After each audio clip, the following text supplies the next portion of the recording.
जो है कांग्रेस के जो यूथ अध्यक्ष है उसको गिरफ्तार भी किया गया, लेकिन कई सारे तर्क दिए जा रहे हैं कि किस तरीके से लोकतंत्र में प्रोटेस्ट करना कहाँ से गलत हो गया, ये आज़ादी छीनी जा रही है, बहुत सारे आरोप लग रहे हैं। किस प्रकार किया जाता है? ये आर्टिफिशियल इंटेलिजेंस का नेतृत्व माननीय प्रधानमंत्री जी ने किया और फ्रांस से ज्यादा सक्सेसफुल रहा। 91 कंट्री उसके सिग्नेटरी हुए। जो रिजोल्यूशन पास होना था पूरी दुनिया आई, सुंदर पिचई से लेकर ऑल्टमैन तक, कोई ऐसा आदमी नहीं है जो नहीं आया। इसके लिए जश्न मनाना था। आपने क्या किया? आपने जो है अपने नंगई का परिचय दिया। कांग्रेस नंगी पार्टी है, उसका नंगई का जो है इससे बड़ा क्या सबूत हो सकता है? तो आज हमारा जब मीटिंग हुई, स्टार्ट हुई, तो भारतीय जनता पार्टी के एक सीनियर मेंबर हैं अमरपाल मौर्य, उन्होंने उठते ही कहा कि सबसे पहले इसके ऊपर चर्चा हो जानी चाहिए। कार्तिकेय शर्मा साहब हैं हमारे मेंबर, इन लोगों ने जो है इसके ऊपर इंसिस्ट किया और फाइनली हमने रिजोल्यूशन पास किया। रिजोल्यूशन में जो विपक्ष के लोग थे, जो बाहर अपना अलग चेहरा दिखाते हैं, अंदर उनका एक अलग चेहरा दिखा, लेकिन ये रिजोल्यूशन पास हुआ और हमने प्रधानमंत्री जी को प्रेज किया। जो 200 बिलियन की इन्वेस्टमेंट कमिट की है गूगल ने और अंडर सी केबल जो यूएसए तक जाएगा, उसके लिए हमने प्रेज किया माननीय प्रधानमंत्री जी को सक्सेसफुल एआई समिट के लिए। और जिन लोगों ने उत्पात मचाया उनको हमने कंडेम किया। दूसरा सवाल यह है कि ये पहली बार की ये घटना नहीं है। जब नैम का समिट हुआ था 1983 में, तो इंदिरा जी ने अटल बिहारी वाजपेयी जी को नहीं बुलाया था। उसके बावजूद भी अटल बिहारी वाजपेयी जी उनसे मिलने के लिए गए थे, एक श्रोता के तौर पर गए थे। कॉमनवेल्थ गेम में जब पूरी दुनिया यहाँ आई, भारतीय जनता पार्टी उसी वक्त से पार्लियामेंट, आपको पता है कि हम आंदोलन कर रहे थे कि इसमें इतना बड़ा करप्शन हुआ, लेकिन हम सभी कॉमनवेल्थ गेम में जो है शरीक होने के लिए गए। और शरीक ही होने के लिए नहीं गए, हमने जो है जब आंदोलन करना था, तो जब 14 मार्च को ये खत्म हो गया, उसके बाद हम लोगों ने जो है इसका आंदोलन किया। तो भारतीय जनता पार्टी को ये पता है कि देश के अंदर की बात देश में कैसे रहनी है, विदेशियों के साथ कैसे व्यवहार करना है, दुनिया के लोगों के साथ कैसे व्यवहार करना है। इस तरह की घटिया हरकत घटिया पार्टी कर सकती है। जनता कांग्रेस से विमुख हो चुकी है।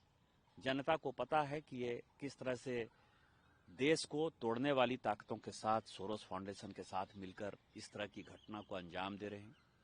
चीन का पूरा भूभाग नेहरू जी ने 38,000 वर्ग स्क्वायर किलोमीटर जो है चाइना को सौंप दिया, भारत का अपना भूभाग 1962 के युद्ध में।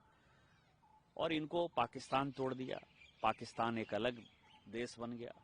370-35 के कारण हमारा कुछ भूभाग जो है कश्मीर का आज भी उनके पास है। तिब्बत हमारा कभी भी पड़ोसी हुआ करता था, उसको चाइना को सौंप दिया। तो जो जितने प्रकार की समस्याएं हैं, उन समस्याओं के जड़ में वो हैं। आज भी आप समझिए कि भिंडरावाला के पैदा होने के बाद आज भी पंजाब अशांत है। छोटी सी चिंगारी होती है और पंजाब में कोई घटना हो जाती है। तो मुझे लगता है कि जो हमने सब्सटेंसिव मोशन दिया है, उस पर इन सारे सबूतों के साथ मैं, यदि स्पीकर साहब अलाउ करेंगे, तो मैं अपनी बातों को रखूंगा, स्पष्टता के साथ रखूंगा। और आजकल जो राहुल गांधी जी बकवास कर रहे हैं, वो उसी का फ्रस्ट्रेशन है। उनको लगता है कि कहीं मैं पार्लियामेंट से नहीं निकाल दिया जाऊं। तो आपको लगता है ये सब्सटेंसिव मोशन आपने जो दिया है उसी की वजह से इतनी नाराजगी हो रही है? आज भी उन्होंने बहुत कुछ बोला। 100% यही है। वो क्या है कि आपको पता है ना, हम तो गांव के आदमी हैं।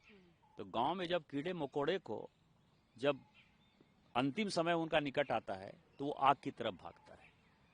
तो राहुल गांधी जी को वही आप समझ सकते हैं। सर, वो कह रहे थे कि हिंदुस्तान के इतिहास में ऐसा पहली बार हुआ है जब लीडर ऑफ अपोजिशन को बोलने नहीं दिया गया।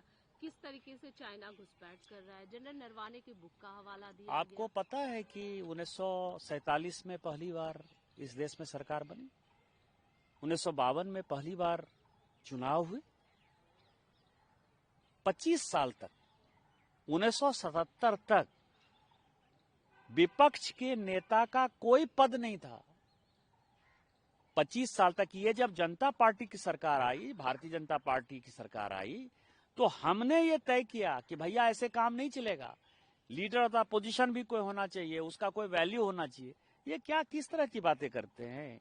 संविधान को खत्म करने वाले स्वर्ण सिंह की कमेटी की रिपोर्ट के आधार पर उन्होंने राष्ट्रपति के अधिकार को खत्म कर दिया, संविधान को खत्म कर दिया, सारे अपोजिशन को जेल में भेज दिया।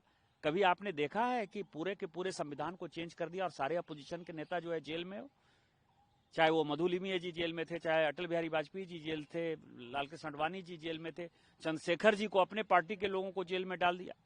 आप देखिए ना, हेमवती नंदन बहुगुणा हो, जगजीवन राम हो, सभी तो उनसे लड़ते रहे। कामराज का क्या हाल किया, निजी लिखवा का क्या हालचाल किया, मतलब आप सोच नहीं सकते। ये क्या बात करेंगे, ये 100 चूहे खा के बिल्ली चल रही हज को। कांग्रेस का कोई इतिहास ही नहीं है, उनको कुछ नहीं आता है। राहुल गांधी जी को कोई जानकारी नहीं है। उनसे पूछिए कि 1952 से लेकर 1977 तक कहीं लीडर ऑफ द अपोजिशन था? लीडर ऑफ द अपोजिशन तो भारतीय जनता पार्टी ने दिया, आज जिसके बारे में आप चिल्ला रहे हो। इसीलिए उनकी बकवास का कोई अर्थ नहीं है। एक महत्वपूर्ण सवाल सर, कह रहे थे कि प्रधानमंत्री लगातार इनका ये नारा भी रहा है, अपने होर्डिंग में भी लगा रहे, पीएम कॉम्प्रोमाइज, पीएम ने देश को भेज दिया, यूएस के साथ ट्रेड डील की, पार्लियामेंट में इसीलिए कि खुद कॉम्प्रोमाइज्ड है ना। सोरोस फाउंडेशन, यूएसएड और फोर्ड फाउंडेशन के दलाल बैठे हुए हैं सैम पित्रोदा। आप ये बताइए कि गांधी परिवार का इनकम का स्रोत क्या है? और ये रोज जो जाते हैं, कभी वियतनाम जाते हैं, कंबोडिया जाते हैं, फिलीपींस जाते हैं, यूएस जाते हैं, यूके जाते हैं, इनके यात्रा का खर्चा कौन देता है? और यदि सैम पित्रोदा देते हैं तो वो फाउंडेशन देता है, तो वो फाउंडेशन देता है तो आप कॉम्प्रोमाइज्ड है ना। वहीं से आकर कोई अलग एजेंडा बनाते हैं। कभी इलेक्शन कमीशन के ऊपर क्वेश्चन है, कभी आर्मी के ऊपर क्वेश्चन है, कभी लोकतंत्र के ऊपर क्वेश्चन है, कभी लोकसभा के ऊपर क्वेश्चन है, कभी अग्निवीर के ऊपर क्वेश्चन है। कभी आपने देखा कि सेना के ऊपर कभी कोई चर्चा हुई इस देश में? लेकिन रोज वो चर्चा करते हैं। हमने चर्चा किया कि आपके पास गोली बारूद नहीं है। जब हम सत्ता में आए 2014 में, उसके पहले सीएजी की रिपोर्ट है कि भारत की सेना के पास 4 दिन का भी गोला बारूद नहीं मौजूद है। क्या हमने इसको पार्लियामेंट में क्वेश्चन उठाया? क्या हमने इसके ऊपर क्वेश्चन किया? हम व्यक्तिगत तौर पर जब प्रधानमंत्री जी से मिलते थे तो ये बातें करते थे। ये देश को खत्म कर देना चाहते हैं।